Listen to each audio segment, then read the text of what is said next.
ಸ್ನೇಹಿತರೆ, ಕಲ್ಯಾಣಿ ಹಿಡನ್ ವೈಬ್ಸ್ಗೆ ಸ್ವಾಗತ. ನಾನು ನಿಮ್ಮ ಮೋಹನ್ ದಾಸ್ ಮಾಡುವ ನಮಸ್ಕಾರಗಳು.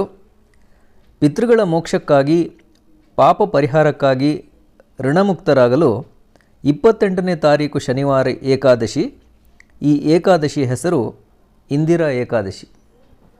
ಈ ದಿನ ಬೆಳಿಗ್ಗೆ ಎದ್ದು ಸ್ನಾನ ಮಾಡಿ ಏಕಾದಶಿ ವ್ರತ ಮಾಡುತ್ತೇನೆಂದು ಸಂಕಲ್ಪ ಮಾಡಿ ನಿಮ್ಮ ಶರೀರದ ಶಕ್ತಿಗೆ ತಕ್ಕಂತೆ ಉಪವಾಸ ವ್ರತ ಮಾಡಿ.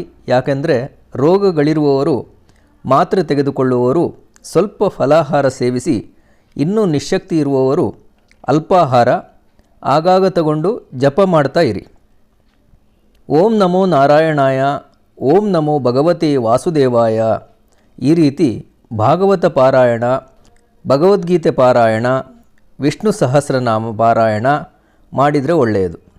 ಜಾಸ್ತಿ ಮಾಡಲು ಸಮಯ ಇಲ್ಲ ಅಂದರೂ ಭಗವದ್ಗೀತೆಯ 7ನೇ ಅಧ್ಯಾಯ ಅಂತೂ ಇವತ್ತು ಓದಿದರೆ ಪಿತೃಗಳಿಗೆ ತೃಪ್ತಿಯಾಗುತ್ತೆ, ನಾವು ಋಣಮುಕ್ತರಾಗ್ತೇವೆ. ಅದೇ ರೀತಿ ಸಾಧ್ಯವಾದವರು ಭಗವದ್ಗೀತೆಯ 1ನೇ ಅಧ್ಯಾಯದಿಂದ 18ನೇ ಅಧ್ಯಾಯದವರೆಗೂ, ನಂತರ 18ನೇ ಅಧ್ಯಾಯದಿಂದ 1ನೇ ಅಧ್ಯಾಯದವರೆಗೂ ಪಾರಾಯಣ ಮಾಡಿದರೆ ಪಿತೃಗಳ ಆಶೀರ್ವಾದ ಪಡೆದುಕೊಳ್ಳಬಹುದು. ಮತ್ತು ಅಗತ್ಯ ಇರುವವರಿಗೆ ಅನ್ನ, ಆಹಾರ, ವಸ್ತ್ರ ಆದಿಯಾಗಿ ಏನೇನು ಬೇಕೋ ದಾನ ಮಾಡಬಹುದು. ಅನುಕೂಲ ಇರುವವರು ಗೋದಾನ, ಭೂದಾನ, ಸ್ವರ್ಣದಾನ, ಬೆಳ್ಳಿದಾನ ಕೂಡ ಮಾಡಬಹುದು. ಈ ಸಮಯದಲ್ಲಿ ಹಾಗೂ ಯಾವಾಗಲೂ ಹಸುವಿಗೆ ಆಹಾರ ತಿನ್ನಿಸುವುದರಿಂದ ಪಿತೃಗಳು ತೃಪ್ತರಾಗುತ್ತಾರಂತೆ.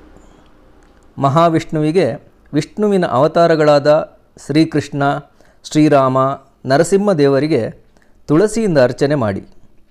ಶಾಂತಿಯಿಂದ ಸಮಾಧಾನದಿಂದ ಇರಿ. ಮೊದಲು ನಾವು ಶಾಂತಿ ಸಮಾಧಾನ ಸಂತೋಷದಿಂದ ಇದ್ದರೆ ತಾನೇ ಬೇರೆಯವರಿಗೆ ಶಾಂತಿ ಸಮಾಧಾನ ಕೊಡಲು ಸಾಧ್ಯ. ನಮಗೇ ತೃಪ್ತಿ ಇಲ್ಲ ಅಂದರೆ ಪಿತೃಗಳಿಗೆ ಏನು ಕೊಟ್ಟರು, ಏನು ಮಾಡಿದರೂ ಅವರು ಸಂತೃಪ್ತರಾಗುತ್ತಾರೆ? ಅದು ಸಾಧ್ಯವೇ?